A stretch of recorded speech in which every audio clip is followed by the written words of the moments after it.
Hi everyone, welcome to Beleza prime talk. Malayala സിനിമയിലൂടെ നമുക്ക് ഏവർക്കും പരിചിതമായ രമ്യ പണിക്കരാണ് ഇന്നത്തെ പ്രൈം ടോക്കിന്റെ അതിഥി.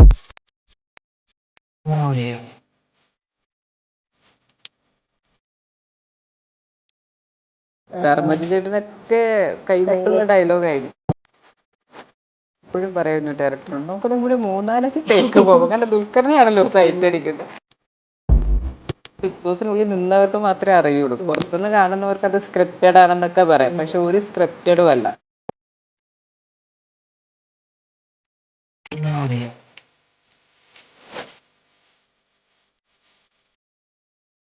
Welcome to Beleza prime talk. Thank you. മോഡലിങ്ങിലൂടെയാണല്ലോ മലയാള സിനിമയിലോട്ട് വന്നത്. അപ്പം എങ്ങനെയുണ്ടായിരുന്നു ആ ഒരു ജേർണി? ശരിക്കും ഞാൻ ഡാൻസിലൂടെയാണ് സിനിമയിലോട്ട് വരുന്നത്. അതിനുശേഷമാണ് ഞാൻ മോഡലിംഗ് ഒക്കെ ചെയ്യാൻ തുടങ്ങിയത്. ആ മോഡലിങ്ങിൻ്റെ അടുത്തൊരു എക്സ്പീരിയൻസ് എങ്ങനെയുണ്ടായിരുന്നു? നല്ലൊരു എക്സ്പീരിയൻസ് തന്നെയല്ലേ. കാരണം ഞാൻ ചെറുതായിട്ടൊക്കെ പണ്ട് മോഡലിംഗ് ചെയ്യുമായിരുന്നു. അതിനുശേഷം പിന്നെ ഞാൻ മൂവീസൊക്കെ ചെയ്ത് കഴിഞ്ഞതിന് ശേഷമാണ് ചെയ്യാൻ തുടങ്ങി. അപ്പോൾ എന്താ പറയുക, ഒരുപാട് വലിയ വലിയ ഷോസിലൊക്കെ ഷോ സ്റ്റോപ്പറായിട്ടും അല്ലാതെ ഒരുപാട് ആഡ്സ് അങ്ങനെയൊക്കെ ചെയ്യുന്നുണ്ടായിരുന്നു. അതെ. എപ്പോഴാണ് മനസ്സിലൊരു സിനിമ മോഹമായിട്ട് വന്നത്? കുഞ്ഞിലെ മുതലേ മോഹമുണ്ട്. കുഞ്ഞിലെ മുതലേ എനിക്ക് സിനിമയിൽ അഭിനയിക്കണമെന്ന് മോഹമുണ്ട്. പക്ഷേ അവസരം, അതായത് ആ ഒരു സാഹചര്യം കിട്ടിയത് ഞാൻ ഒരേ മുഖം എന്ന് പറയുന്ന മൂവിയിലാണ് ആദ്യം. അത് കഴിഞ്ഞ് പിന്നെ ചങ്സിൽ എനിക്ക് കുറച്ച് ബ്രേക്ക് ആയപ്പോഴാണ് എനിക്ക് പിന്നെ ആ സിനിമ എന്നുള്ളത് ഭയങ്കര പാഷനായിട്ട് മാറി. എങ്ങനെയാണ് ഈ ഒരേ മുഖത്തിലേക്ക് വന്നത്, ഒരേ മുഖ മൂവിയിലോട്ട് വന്നത്?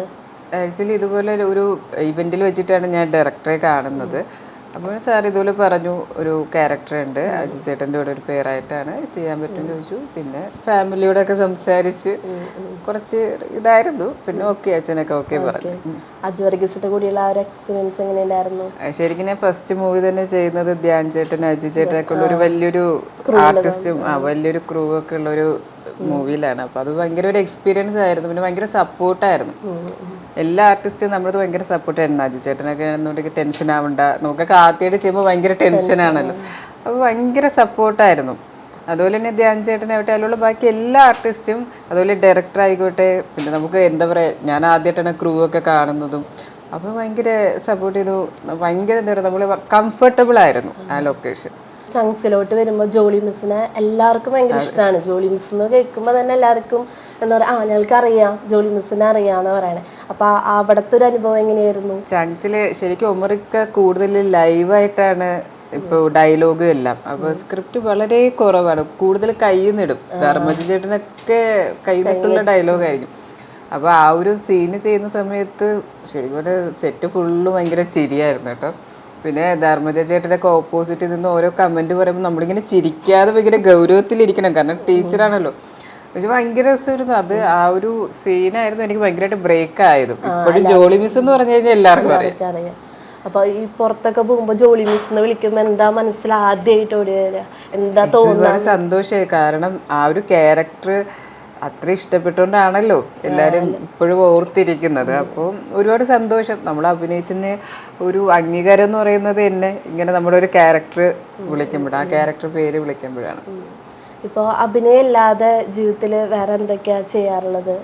ഞാൻ ഡാൻസ്, അതുപോലെ മോഡലിംഗ് ഒക്കെ തന്നെയാണ് ചെയ്യാറുള്ളത്.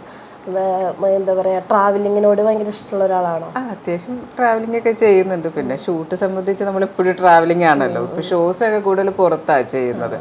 അപ്പോൾ എന്തായാലും മിക്ക സമയത്ത് ട്രാവലിംഗ് ആണ്. പിന്നെ ഈ ഡാൻസ് എന്ന് പറയുമ്പോൾ എങ്ങനെയാണ്? വെസ്റ്റേൺ ആണ് ചെയ്യുന്നത്, സെമിയും ഇടയ്ക്ക് ചെയ്യും. രമ്യ എന്ന് പറഞ്ഞ വ്യക്തി നമ്മൾ നോട്ടീസ് ചെയ്ത് യമണ്ടം പ്രേമകഥ എന്ന് പറഞ്ഞ സീനില്ല, അതിൽ ദുൽഖറിന്റെ കൂടെയായിരുന്നു അഭിനയിച്ചായിരുന്നത്. അപ്പൊ ആ ഒരു സീൻ കോമ്പിനേഷൻ എങ്ങനെയുണ്ടായിരുന്നു? അതും സൈറ്റ് അടിക്കുന്ന സീനും കൂടെ ആയതുകൊണ്ട് ഞാൻ എപ്പോഴും പറയുന്നു ഡയറക്ടറിനോട്, നമുക്കൊരു 3-4 ടേക്ക് പോകും. കാരണം ദുൽഖറിനെയാണല്ലോ സൈറ്റ് അടിക്കുന്നത്. അപ്പോൾ ശരിക്കും ആ ഷൂട്ട് നടക്കുന്ന അന്ന് ഞാൻ തേവര താമസിക്കുന്ന സമയത്തായിരുന്നു. അപ്പോൾ ആ ലൊക്കേഷൻ്റെ അടുത്തായിരുന്നു. അങ്ങനെ എൻ്റെ അടുത്ത് ചോദിച്ചു, ഇങ്ങനെ ഒരു സീനാണ് ചെയ്യുന്നുണ്ട്. ഞാൻ പറഞ്ഞു, അതിനകത്ത് ദുൽഖറിനെ അല്ലേ, എന്നാലും ഒരു 3-4 ടേക്ക് പോകണമെന്നേ ഉള്ളൂ. കാരണം പുള്ളിക്കാരൻ എനിക്ക് സൈറ്റ് അടിക്കാൻ കിട്ടുന്ന അവസരമെന്ന് പറഞ്ഞു. പക്ഷെ ഭയങ്കര രസമായിരുന്നു. അതുപോലെ തന്നെ ദുൽഖർ ഏട്ടനും നന്നായിട്ട് നമ്മൾ സപ്പോർട്ട് ചെയ്യുന്നുണ്ടായിരുന്നു. വലിയൊരു ബ്രേക്ക് കിട്ടിയതായിരുന്നു ബിഗ് ബോസ് എന്ന് പറഞ്ഞ റിയാലിറ്റി ഷോ.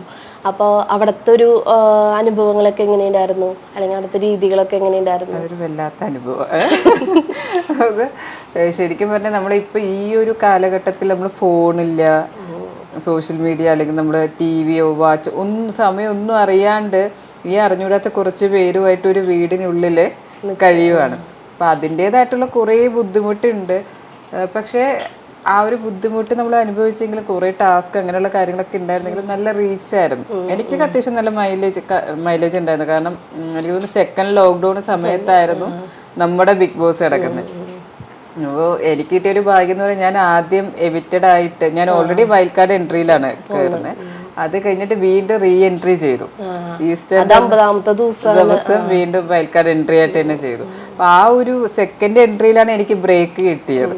ആ സമയത്ത് നമ്മുടെ നാട്ടിൽ ലോക്ക്ഡൌൺ ആണ്. അപ്പൊ വേറെ പ്രോഗ്രാംസും ഇല്ല, ബിഗ് ബോസ് മാത്രമേ ഉണ്ടായിരുന്നുള്ളൂ. പക്ഷെ എന്താ പറയാ, ആ ഒരു പ്ലാറ്റ്ഫോം എനിക്ക് ഇപ്പോഴും എൻ്റെ ഒരു സൗണ്ട് കേട്ടാൽ പോലും ഒരുപാട് പേര് തിരിച്ചറിയും. എൻ്റെ കൂടുതൽ വോയിസിലാട്ടോ തിരിച്ചറിയുന്നത്. അപ്പോൾ നമ്മൾ പുറത്തൊക്കെ പോകുമ്പോഴത്തേക്കും കുറേ അമ്മമാരും അല്ലെങ്കിൽ ചേട്ടന്മാരായിക്കട്ടെ ആരായിരുന്നാലും രമ്യാണോ എന്ന് ഡൗട്ട് അടിക്കുന്നത്. ഫ്രെയിമിൽ കാണുന്നതിനെക്കാട്ടി കുറച്ച് ഡിഫറെൻ്റ് ആയിട്ടുള്ള ലുക്കാണ് നേരിട്ട് കാണുമ്പോൾ. പിന്നെ വോയിസ് മാത്രം അവരെല്ലാവരും തിരിച്ചറിയപ്പോൾ നല്ലൊരു മൈലേജ് ആയിരുന്നു ബിഗ് ബോസ്. ഔട്ടായി പോയിട്ട് പിന്നെ ഒരു 50 ദിവസം അപ്പൊ അതുവരെ പുറത്തില്ലാണ്ട് അവരുടെ ഇതില് തന്നെയായിരുന്നു. നമ്മളൊന്നും ന്യൂസ് ഒന്നും അറിയുന്നില്ല, ഫോണ് തന്നിട്ടില്ല, ഒന്നുമില്ല. അപ്പൊ നമ്മൾ ഏകാന്തമായിട്ട് അവിടെ എന്താ ഇപ്പൊ സംഭവിക്കാന്ന് ഒന്നും അറിയണ്ട. ആരൊക്കെ എവിക്റ്റഡ് ആയെന്നോ നമ്മൾ അറിയുന്നില്ല. ചെന്ന് കേറുമ്പോഴത്തേക്കും എന്ന് വെച്ചാൽ കുറേ നാള് ഒരു ടീമിന്റെ കൂടെ നിന്നിട്ട് പെട്ടെന്ന് അല്ല ഏകാന്തമായിട്ടുള്ള ജീവിതം അതുകൊണ്ട് വീണ്ടും നമ്മൾ ഇവരുടെ കൂടെ തന്നെ പോകുന്നു. അതൊരു എന്താ പറയാ, ഭയങ്കര ഒരു എക്സ്പീരിയൻസ് ആണ്. അത് ബിഗ് ബോസിനുള്ളിൽ നിന്നവർക്ക് മാത്രമേ അറിയുള്ളൂ. പുറത്തുനിന്ന് കാണുന്നവർക്ക് അത് സ്ക്രിപ്റ്റഡ് ആണെന്നൊക്കെ പറയാം. പക്ഷെ ഒരു സ്ക്രിപ്റ്റഡും അല്ല. അതാണ് ഈ ബിഗ് ബോസിന്റെ ഏറ്റവും മെയിൻ ആയിട്ടുള്ള കാര്യം. അവിടെ നിന്ന് ഇറങ്ങിയ റൂബിൻ രാധാകൃഷ്ണൻ പറഞ്ഞത് അത് തന്നെയായിരുന്നു, സ്ക്രിപ്റ്റഡ് ആണ് അല്ലെങ്കിൽ അവർ ചെയ്യുന്ന രീതിയൊന്നും ശരിയല്ല എന്നായിരുന്നു പറഞ്ഞത്. പക്ഷെ രമ്യ അതിലൊരു പോയിട്ടുള്ള ഒരു കണ്ടസ്റ്റന്റ് ആയതുകൊണ്ട് അറിയാം അവിടുത്തെ അനുഭവങ്ങൾ എങ്ങനെയാണ്. ഒരിക്കലും അത് സ്ക്രിപ്റ്റഡ് അല്ല. ഞാൻ 2 പ്രാവശ്യം എൻട്രി ചെയ്ത ഒരാളും കൂടെയാണ്.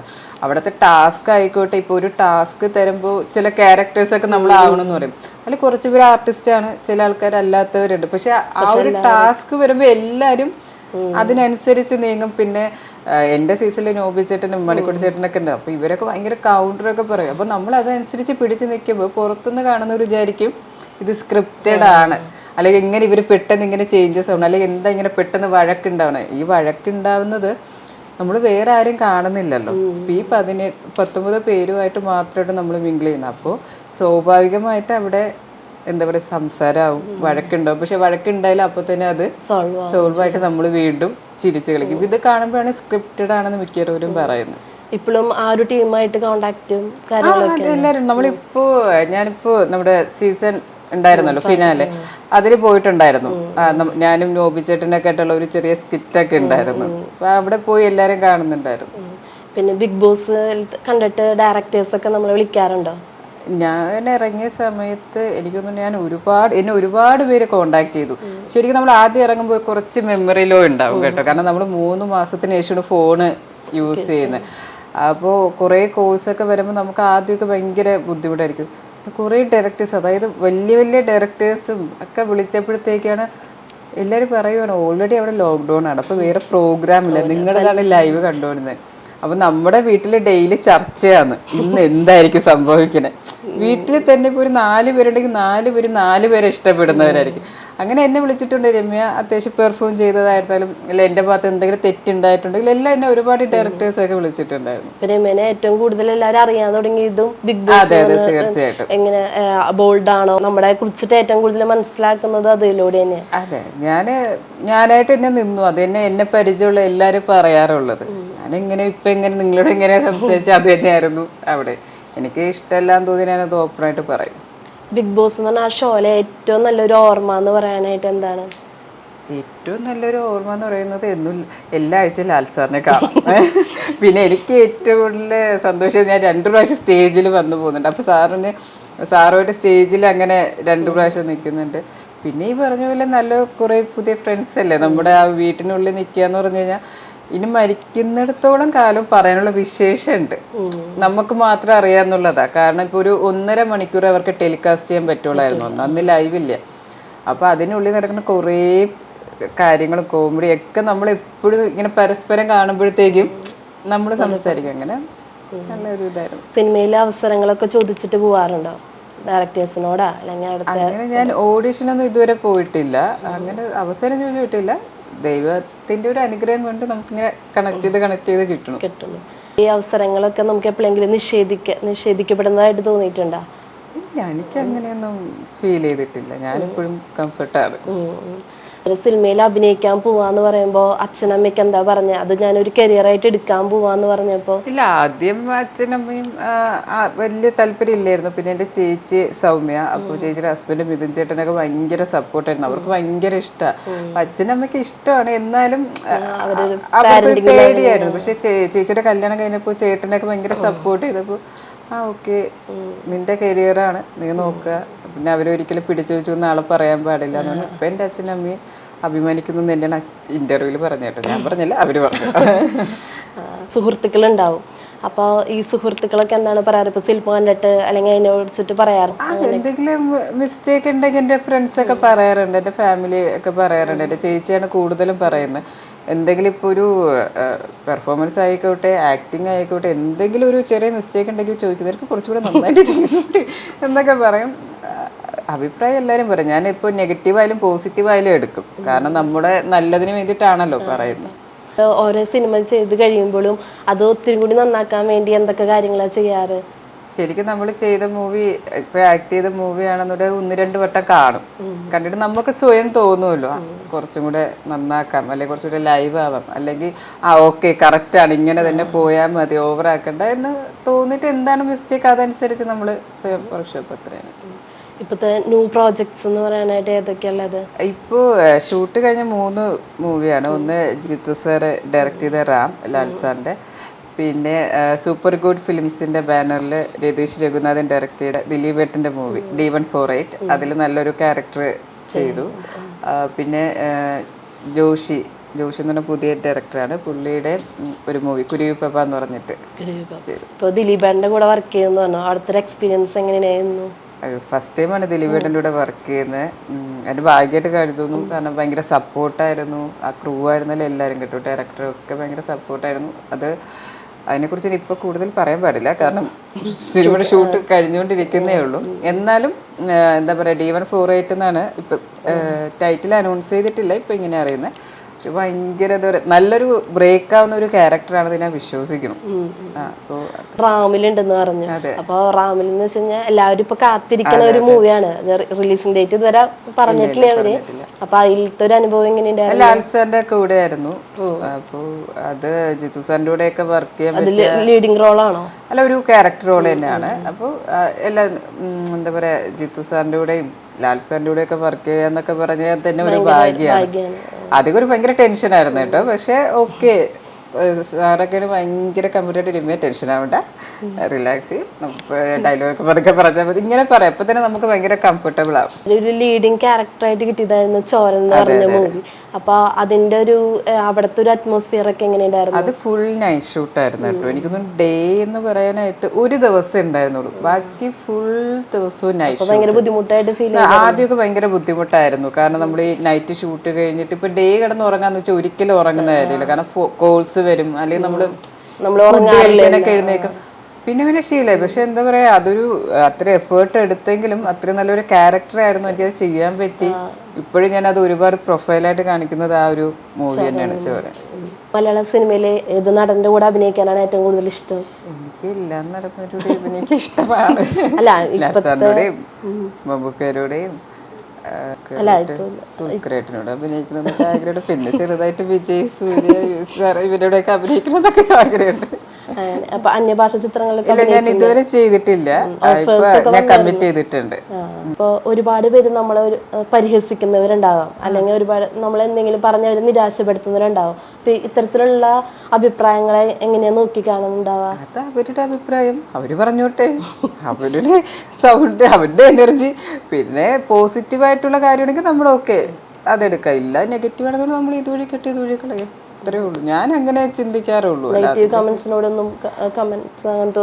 ഇല്ല, അങ്ങനെ ഞാൻ ഇതുവരെ പറയില്ല. പിന്നെ എന്തെങ്കിലുമൊക്കെ അത്രയും തീരെ ബോറായിട്ട് പറഞ്ഞു കഴിയണമെങ്കിൽ ഞാൻ പറയും, ചേട്ടൻ്റെ പണി നോക്കും എന്ന് മാത്രമേ പറയാം. അല്ലെങ്കിൽ ഇപ്പൊ ഇൻസ്റ്റയിലൊക്കെ ആണെന്നുണ്ടെങ്കിൽ കൂടുതൽ ഫേക്ക് ഐഡീസ് ആണ്. നമുക്ക് അതെല്ലാവരുടെ പ്രൊഫൈലിലും ഉണ്ടാവും.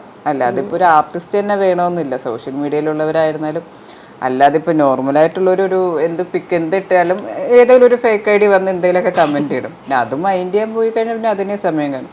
ഇഷ്ടമല്ലാന്ന് തോന്നുന്നെങ്കിൽ അത് ഡിലീറ്റ് ചെയ്യുക, അല്ലെങ്കിൽ അവരങ്ങ് ബ്ലോക്ക് ചെയ്യുക. ഇപ്പോൾ ഉദ്ഘാടനങ്ങൾക്കൊക്കെ പോകുമ്പോൾ അവിടുത്തെ ഓഡിയൻസിന്റെ ഒരു റെസ്പോൺസ് കാണുമ്പോൾ എന്താ തോന്നാറ്? അതല്ലേ നമ്മുടെ ഏറ്റവും വലിയ സന്തോഷം. കാരണം നമ്മളെ കാണാൻ വേണ്ടിയിട്ട് അത്രയും ടൈം അതെ അവർ സ്പെൻഡ് ചെയ്ത ആ ഒരു ക്രൗഡിനെ കാണുമ്പോൾ ശരിക്കും ഒരു ആർട്ടിസ്റ്റ് എന്നുള്ള നിലയിൽ അത് ഭയങ്കര സന്തോഷമാണ്. നമ്മൾ സ്റ്റേജിൽ കയറുമ്പോൾ കൈയടിയും അല്ലെങ്കിൽ നമ്മുടെ സൗണ്ടൊക്കെ കേൾക്കുമ്പോൾ ആ ഒരു പ്രോത്സാഹനമാണല്ലോ, അവർക്ക് നമ്മളോട് ഇഷ്ടമായത് കൊണ്ടാണല്ലോ നമ്മളെ കാണാനായിട്ട് നിൽക്കുന്നത്. അപ്പോൾ അതൊക്കെ കാണുമ്പോൾ ഒരുപാട് സന്തോഷമല്ലേ. ഡബ് ചെയ്തിട്ടെന്ന് പറഞ്ഞു ഓരോ സിനിമകൾക്ക്.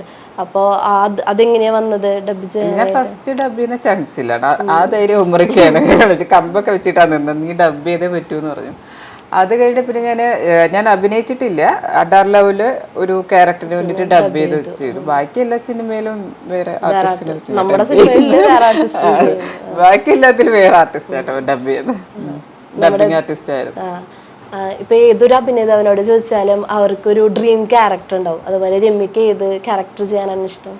ശരിക്കും എന്താ പറയുക, ഇപ്പം ലീഡ് ചെയ്യണമെന്ന് എല്ലാ ആർട്ടിസ്റ്റിനും ഉണ്ടാവും ആഗ്രഹം, അതുപോലെ എനിക്കുണ്ട്. പക്ഷെ എനിക്ക് അതിനെക്കാട്ടിയും ശ്രദ്ധിക്കപ്പെടുന്ന ഒരു ക്യാരക്ടർ, ഡിഫറെൻ്റ് ആയിട്ടുള്ള ക്യാരക്ടർ ചെയ്യാനാണ് എനിക്ക് താല്പര്യം. കാരണം എന്താ പറയുക, ഇപ്പോൾ ലീഡിങ് ചെയ്യാൻ നമുക്കൊരു അവസരം കിട്ടിയാൽ നമ്മൾ ചെയ്യും. പക്ഷേ ലീഡിങ് അല്ലാതെ നല്ലൊരു ത്രൂ ഔട്ട് ക്യാരക്ടർ, അതായത് നോട്ടീസബിൾ ആയിട്ടുള്ള ഒരു ക്യാരക്ടർ കിട്ടുകയാണെന്നുണ്ടെങ്കിൽ എനിക്ക് അതാണ് ഏറ്റവും ഇഷ്ടം കേട്ടോ. ഒരു ഡിഫറെൻറ്റ് ലുക്കിൽ ഡിഫറെൻറ്റ് ക്യാരക്ടേഴ്സ് ചെയ്യാൻ ഇഷ്ടം.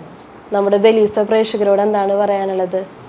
പ്രേക്ഷകരോട് എനിക്ക് പറയാനുള്ളത്, ഇതുവരെ നിങ്ങൾ തന്ന സപ്പോർട്ടും അനുഗ്രഹവും ഒക്കെ ഇനിയും എൻ്റെ കരിയറിലും എൻ്റെ ഫാമിലിയിലും ഉണ്ടാവണം. ഒരുപാട് തിരക്കിലുണ്ടായിട്ടും ഞങ്ങൾക്ക് വേണ്ടി കുറച്ച് സമയം സ്പെൻഡ് ചെയ്ത് ഞങ്ങൾ ഒരുപാട് താങ്ക് യു.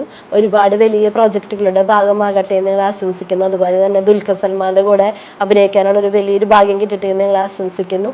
Thank you.